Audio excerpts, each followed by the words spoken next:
미워하는 이에게 관계를 부려 다수를 선동하며 꼭 응징하는 모습이 아주 치밀하고 잔인하죠. 가해자를 경고하고 처벌하고 격리하는 게 사회적 합의인데 그렇게 못하면 어떻게 살아가려고 합니까? 자기 비난 등 만만한 자신의 몸과 마음을 좀 괴롭히지 맙시다. 안녕하세요. 마인드 닥터입니다.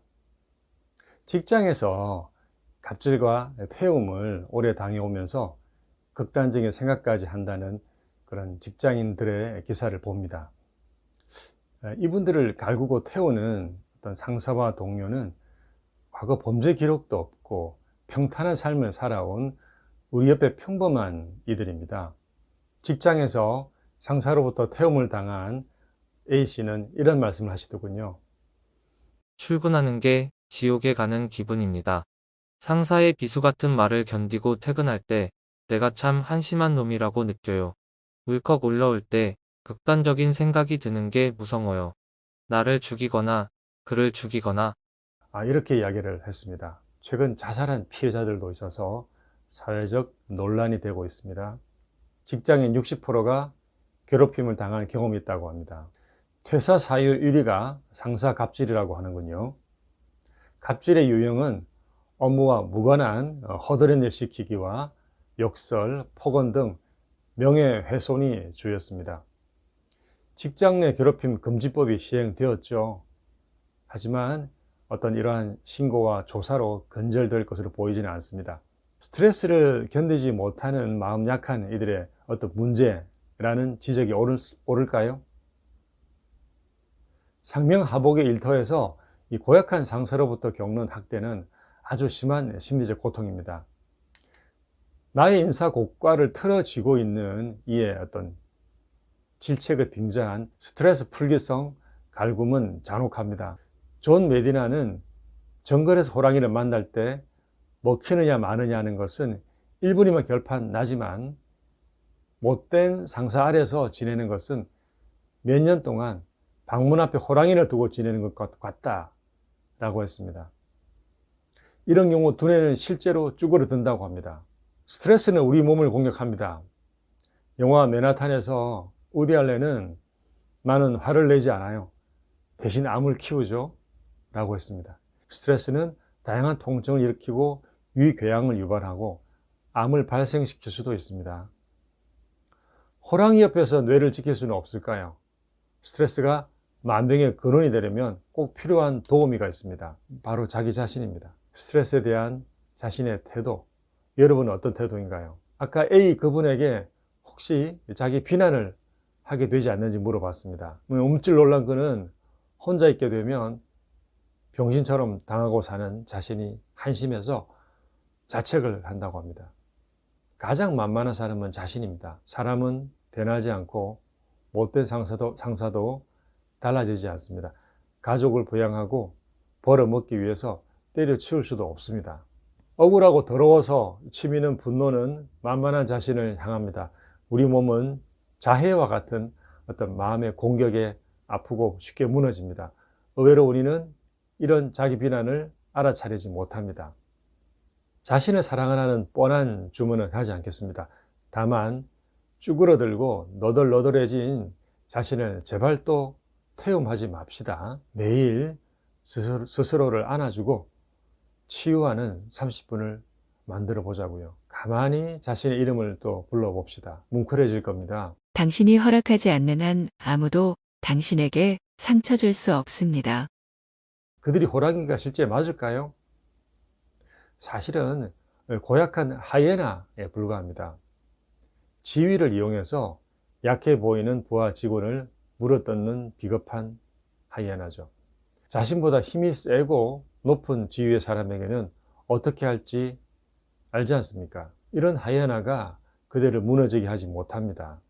그대가 돌아서서 자기 비난만 하지 않는다면 말입니다. 마인드 닥터. 우선 소시오패스에 대해서 공부해 봅시다. 소시오패스일 가능성이 높은 이들은 다음과 같습니다. 소시오패스는 사이코패스에 비해 사교적이고 넉살이 좋은 편입니다. 상대가 어려우면 낯간지러울 정도로 그를 띄우며 가장 친한 사이인 양 굴지만 다른 이 앞에서는 그를 험담합니다. 약자가 분명하고 장꾀를 굴릴 필요가 없을 때는 그에게 대놓고 상처를 줍니다. 강하고 이득을 주는 이에게 순한 양이고 약자에겐 하이에나인 거죠. 거짓말에 능하고 죄책감을 잘 모르고 염치가 없습니다. 조사모사하고 상황에 따라 말을 바꿉니다. 점잖고 착한 모습을 보이다 분노하고 질투하는 등 그 감정의 폭이 큽니다. 미워하는 이에게 관계를 부려 다수를 선동하며 꼭 응징하는 모습이 아주 치밀하고 잔인하죠. 그러기에 전 지나치게 예의 바르고 자신을 낮추는 일을 좀 경계하는 편입니다. 그가 혹시 자기보다 약한 이에게 어떻게 할지 의심되고 저 웃음 이면에 자리한 지나친 겸손 이면에 자리한 그 반대 마음에 불안해지기 때문입니다. 이들로 인해 마음에 깊은 상처를 받아 내원한 분들을 오랫동안 치료해 왔습니다. 마인드 닥터. 이러한 소시오패스는 어느 조직과 직장에서나 볼 수 있습니다. 약 25명 내지 50명 중에 1명 꼴로 있을 것이기 때문에 잘 살펴봐야 합니다. 학대자는 여전히 우리 옆에서 부모의 이름으로 또 배우자라는 얼굴로 상사의 권위로 관리자의 위세로 그 말짓과 손짓 하나로 약자를 폭행하고 마음을 후벼 파며 하루하루가 지옥이 되게 만듭니다. 직장 내 태움과 갈굼의 경우 갑질을 신고하고 대처하는 사회와 직장 내 시스템을 이용해야 합니다. 직장 내 괴롭힘 금지법이 시행되고 있습니다. 사용자나 근로자가 다른 근로자에게 신체적, 정신적 고통을 주는 행위를 금지한 근로기준법 개정안입니다.